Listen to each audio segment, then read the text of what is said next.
to start the spindle, you have to input a speed. So we're going to say S100, and then we press the cycle start to make the speed go in. It doesn't start the spindle until we press these buttons here. So we're going to press the spindle forward, and that will start the spindle at the RPM that's in there.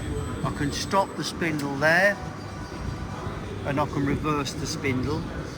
It's also got a spindle lock like an M19. If I press this button here, you'll see that the spindle will lock itself up, and that's now solid.